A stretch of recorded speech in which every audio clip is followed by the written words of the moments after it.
Gospođo Kopjar, vi ste uz izložbu i organizirane tribine. Što ste mi još prešapnuli prije emisije? Joga. I što još svirate? Pa da, ja sam inače učiteljica kundalini joge po učenica škole Amrit Namsarovar iz Francuske. To je kundalini joga i prema učenju Jogi Bhađana, koji je donio kundalini jogu na zapad negdje krajem 60-ih godina. Specifičnosti kundalini joge? Pa to je jedna joga koja zaista spaja duh i tijelo. Znači djeluje iznutra, duhovno, smiruje i pojačava energiju koja je i meni dosta pomogla u meni najtežim trenucima. Prekinuli ste 30-godišnji radni odnos. To je vrlo hrabro od vas, pogotovo u ovakvoj situaciji. Kako ste se odlučili za taj potez? Pa da, prije godinu dana raskinula sam radni odnos nakon 33 godine. Do svega toga zapravo me dovela tragedija jedna u mom životu. Kad mi je sin stradao na željezničkoj pruzi prije 2,5 godine. Na Zagrebačkoj pruzi na Borongaju. Vlak je naletio na njega, brzi vlak koji ne staje na toj stanici. On je prije toga izašao iz jednog vlaka i htio preći preko pruge. Bio je to zaista za mene šok i nešto najteže što mi se dogodilo u životu. Što se uopće može dogoditi jednoj majci. Dalibor je bio star 23 godine, studirao je i ne znam, tada se moj život zaista preokrenuo onako naopačke. Zapravo, tada sam krenula iz početka. Jednostavno nisam mogla više nastaviti niti raditi taj posao koji sam do tada radila, jer znate kad doživite tako nešto, onda vam to više i nema puno smisla. Da, okrenete se nekakvim drugim vjerovanjima, nekakvim drugim vrijednostima. Sasvim druge vrijednosti su vam u životu, imaju prioritet nego što su imale do tada u mom životu.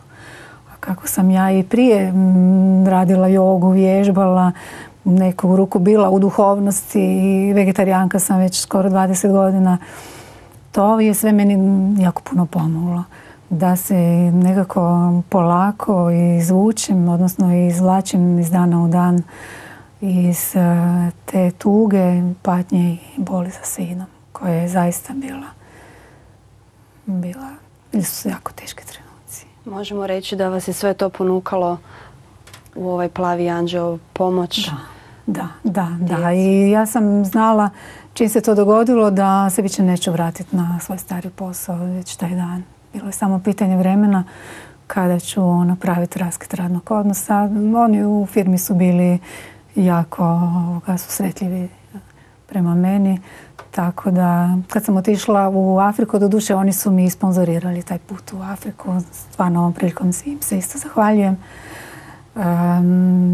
Ja sam prije nego što sam išla u Afriku već raskinula radni odnos jer sam znala da se neću vratiti na posao i već sam znala da ću raditi nešto što će biti od koristi za cijelo društvo, za sve ljude, jer to sam osjećala, nekako sam tu patnju i bol za sinom pokušavala preusmjeriti u ljubav, u što veću ljubav prema ljudima, prema svijetu i bilo je to nekako jednostavno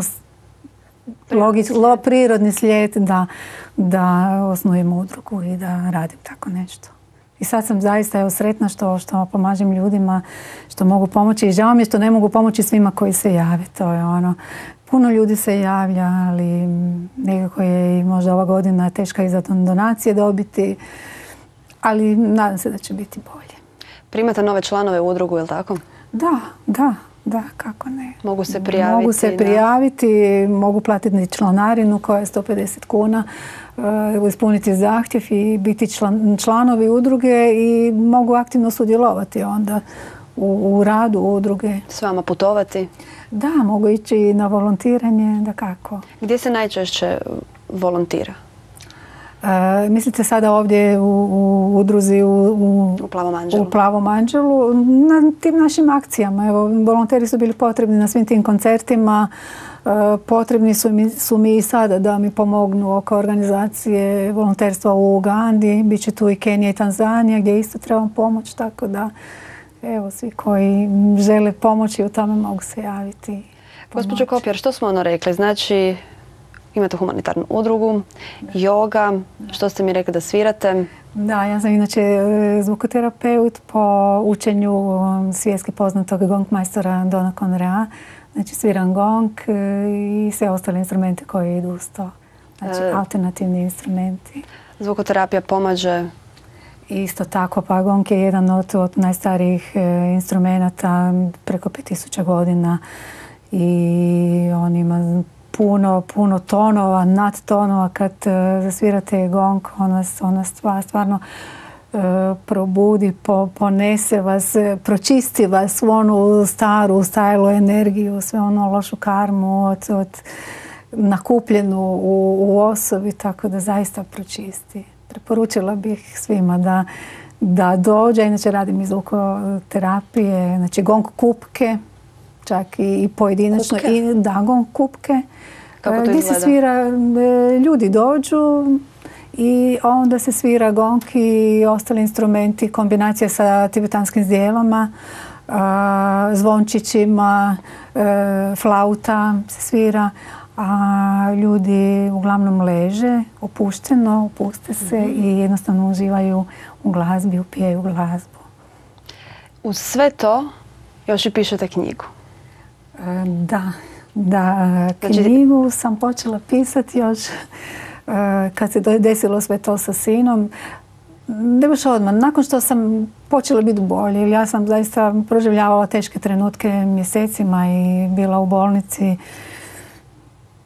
Bila sam zaista loše, ali nakon svega toga kad sam nekako postajala bolje, počela sam pisati knjigu o svemu tome i koju ću zapravo ispričati što i kako mi je pomoglo da se izvučem iz te tuge i patnje koju sam proživjela. Kako zapravo pomoći sam sebi? Pomoći sam sebi. Kako naučiti živjeti zapravo sa tim da moj sin više nije danas sa nama u ovom u fizičkom smislu, da. I knjigu možemo očekivati uskoro. Nadam se da ćete početi pisati nakon što se vratite iz Afrike. Idete u ponedjeljak, je li tako? U ponedjeljak putujem, tako je. I vraćate nam se ovdje za Božić, oko Božića? Ne, prije.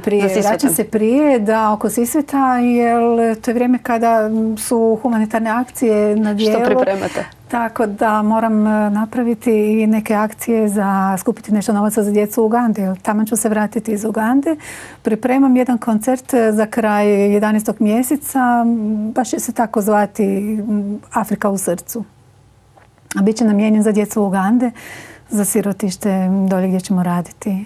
Što znači da ćete nam se jako brzo i ponovno pozdravit ćete nas i otići u Ugandu, opet odnijeti te novce, posjetiti obitelji, je li tako? Da, ja se nadam da.